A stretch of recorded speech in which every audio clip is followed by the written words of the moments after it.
అతని యొక్క stage cycle మీద వచ్చే స్టేజ్ 10 సంవత్సరాల ముందు ఈ రోజు బెంజ్ కార్లో తిరిగే స్టేజ్లోకి వెళ్ళడానికి కారణం ఒక ఏన్షియంట్ బిల్డింగ్ ఆర్కిటెక్చర్ ఆఫ్ స్థాపత్య వేదలో సపరేట్గా దీనికి సపరేట్ శాస్త్రమే ఉంది. ఒక క్యూబికల్ ఫామ్లో తయారు చేయాలంటే ఖచ్చితంగా ఒక లెవెల్లోనే ఉండాలి. ఈ కోటీశ్వరులందరూ కూడా బిచ్చగాళ్ళుగా మారి వీళ్ళు ఒక సాధారణ వ్యక్తిని కోటీశ్వరును చేశారు.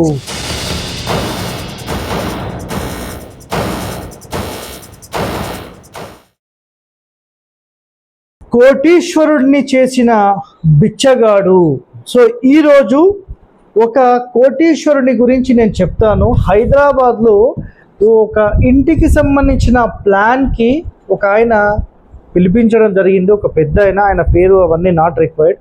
సో ఇక్కడ గమనించండి ఏంటంటే, ఇక్కడ చూడండి, మీకు డీటెయిలింగ్లోకి వెళ్తే గనక మనకు హైదరాబాద్లో చాలామందికి తెలిసిన ఏరియా మేడ్చల్ నుంచి సికింద్రాబాద్ ఏరియాలో ఒక పంతులు గారు ఉంటారు.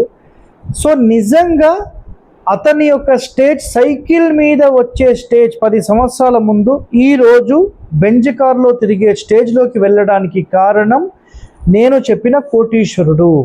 కానీ కోటీశ్వరుని చేసిన బిచ్చగాడని ఎందుకన్నాను తెలుసా మీకు? అతను చేసిన ఒక దారుణమైన పని వల్ల ఈరోజు కొన్ని వందల కుటుంబాలు నాశనమయ్యాయి. బట్ ఇది కలికాలం కాబట్టి ఇక్కడ ఏం జరుగుతుందంటే, వాళ్ళకి అలా జాతకం రాసుందేమో, ఆయన అలా వెళ్ళి అలా చేసి వాళ్ళందరి జాతకాలనే మార్చేసేసి బిచ్చగాళ్ళను చేసిన పరిస్థితిలోకి వెళ్ళిపోయారు. ఒక పంతులు గారు ఏంటంటే వాళ్ళు చేసింది అంటే ఒకటండి, నేను ప్రతి పంతులు అనాల్సిన అవసరం నాకు లేదు.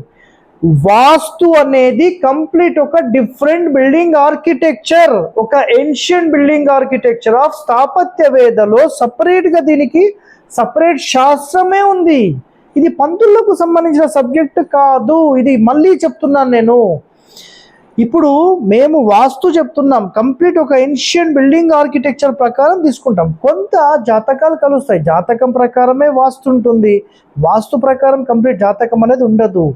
అయితే కొంత భాగం మాత్రమే ఉంటుంది కాబట్టి ఇక్కడ పంతుల సబ్జెక్ట్ అనుకోవడానికి లేదు. ఇది క్లియర్గా మళ్ళీ చెప్తున్నాను, అర్థమైందా? సో ఒక మేడ్చల్ ఏరియాలో ఒక అల్వాల్ ప్రాంతంలో ఒక పెద్ద ఆయన ఉంటారు.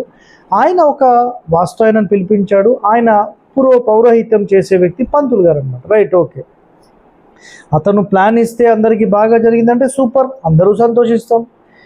ఎవరు ఎలాంటి ప్లాన్ ఇచ్చినా 10 మందికి మంచి జరిగితే సంతోషం. ఇది ఒక్కటే గుర్తుపెట్టుకోండి, నా వర్డ్. ఎవరు ఇచ్చారనేది నేనేం పట్టించుకోను. 10 మందికి మంచి జరిగిందా లేదనేది మాత్రమే నాకు ఇంపార్టెంట్. ఆయన చేసిన ఒక మేజర్ మిస్టేక్ ఏంటి తెలుసా? ఈశాన్యం పల్లం ఉండాలి. గుర్తుపెట్టుకోండి, ఫస్ట్ వర్డ్. స్థలంలో ఈశాన్యం పల్లం ఉండాలి. దానికంటే ఇంటి ఈశాన్యం కొంచెం ఎత్తులో ఉండొచ్చు, దానికంటే బ్రహ్మస్థానం మళ్ళీ కొంచెం ఎత్తులో ఉండొచ్చు, దానికంటే నైరుతిలో ఎత్తు ఉండాలి, దానికంటే స్థలంలో నైరుతిలో ఇంకా ఎత్తు ఉండాలి. ఇది ఆయన సింపుల్ కాన్సెప్ట్. ఈశాన్య ద్వారాలు పెట్టించడము, ఈ అప్ అండ్ డౌన్స్ చేయడం చేశారు. ఇప్పుడు లైవ్గా నేను చూపిస్తాను. ఇది స్థలానికి సంబంధించిన ఈశాన్యం. సో ఇంటికి సంబంధించిన ఈశాన్యం, ఇంటికి సంబంధించిన బ్రహ్మస్థానం, ఇంటికి సంబంధించిన నైరుతి, దీనికంటే ఎత్తులో ఈ హైట్లో వాళ్ళు స్థలం తీసేసుకున్నారు. ఇట్లా అంటే ఇక్కడ ఏం జరుగుతుందంటే, నైరుతి కాంపౌండ్లో పడిన నీళ్లు ఇంటిలోకి, ఇంటి లోపల పడింది బ్రహ్మస్థానం, బ్రహ్మస్థానం నుంచి ఈశాన్యం, ఈశాన్యం నుంచి బయట ఈశాన్యం, అక్కడ నుంచి మళ్ళీ రోడ్ ఈ హైట్. ఈ విధంగా అప్ అండ్ డౌన్స్ అనేవి అతను చేసిన తరువాత కోటీశ్వరుడుగా ఉండే వ్యక్తి ఈరోజు బిచ్చగాడుగా ఎలా మారాడు తెలుసా? కంప్లీట్గా ఇలాంటి ఇండ్లల్లో గుర్తుపెట్టుకోండి, ఇలాంటి ఇండ్లు మీరు గమనిస్తే అప్ అండ్ డౌన్స్ అనేది లేకుండా ఒక ఫ్లోరింగ్ లెవెల్ అనేది ఖచ్చితంగా 0 లెవెల్లో మాత్రమే ఉండాలి. ఇది 100% ఒక శాస్త్ర నియమం. ఇది ఒకవేళ ఎవరైనా లేసారి ఈశాన్యం కొంచెమైనా పల్లం చేసుకుంటాము అని డిసైడ్ అయితే నైరుతి నుంచి ఈశాన్యానికి కావాలంటే 1 ఇంచ్ డౌన్ చేసుకోండి. బట్ ఇక్కడ రూల్, ఒక టెంపుల్ ఆర్కిటెక్ట్, ఒక బిల్డింగ్ ఆర్కిటెక్చర్లో మనకేముంటుంది అంటే, ఒక క్యూబికల్ ఫామ్లో తయారు చేయాలంటే ఖచ్చితంగా ఒక లెవెల్లోనే ఉండాలి. ఇప్పుడు ఇది చూస్తున్నారు కదా, ఇది ఇక్కడ చూస్తే ఒకటే లెవెల్, ఇక్కడ చూస్తే ఒకటే లెవెల్, అంటే ఈ లెవెల్స్ అన్నీ ఒకటే ఉన్నప్పుడు దీనిని మనం ఇలా ఫ్లోరింగ్ మీద పెట్టినప్పుడు ఈ లెవెల్ అంతా ఉంటే ఖచ్చితంగా ఇది నంబర్ 1. ఇలా కాకుండా ఇలా హైట్ రేజ్ చేసామనుకోండి, ఇప్పుడు ఏమవుతుంది? అప్ అండ్ డౌన్స్ అవుతున్నాయా? ఇలా అప్ అండ్ డౌన్స్ కావద్దు.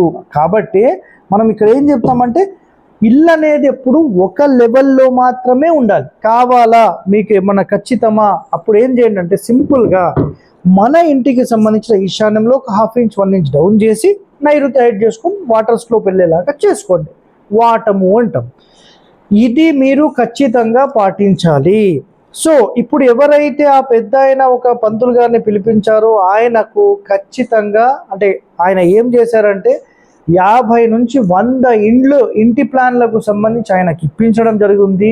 సో ఆయన ప్రతి ఇంటి లోపల ఈ అప్ అండ్ డౌన్ స్లోప్స్ చేయడం వల్ల కంప్లీట్ అందరూ కూడా నష్టం జరిగి అందరూ కూడా హెల్త్ ప్రాబ్లమ్స్ కానీ, కిడ్నీ రిలేటెడ్ ప్రాబ్లమ్స్ కానీ, హెడ్ రిలేటెడ్ ప్రాబ్లమ్స్ కానీ, స్టమక్ రిలేటెడ్ ప్రాబ్లమ్స్ కానీ అన్ని ప్రాబ్లమ్స్లో ఇరుక్కొని ఆఖరికి డబ్బుల విషయంలో హాస్పిటల్కి పెట్టి బిచ్చగాళ్ళుగా మారిన పరిస్థితి అంత దారుణంగా అయిపోయింది. అర్థమైందా? సో ఈ కోటీశ్వరులందరూ కూడా బిచ్చగాళ్ళుగా మారి వీళ్ళు ఒక సాధారణ వ్యక్తిని కోటీశ్వరుని చేశారు. అదే నేను మీకు చెప్పిన పాయింట్. సో చాలా డీటెయిలింగ్గా నేను మీకు ఎక్స్ప్లెయిన్ చేశాను అనుకుంటున్నాను. ఇంకా ఇలాంటి ఎన్నో రహస్యాలు మన ఛానల్లో వస్తూనే ఉంటాయి. Stay tuned to our channel. Thank you అండి.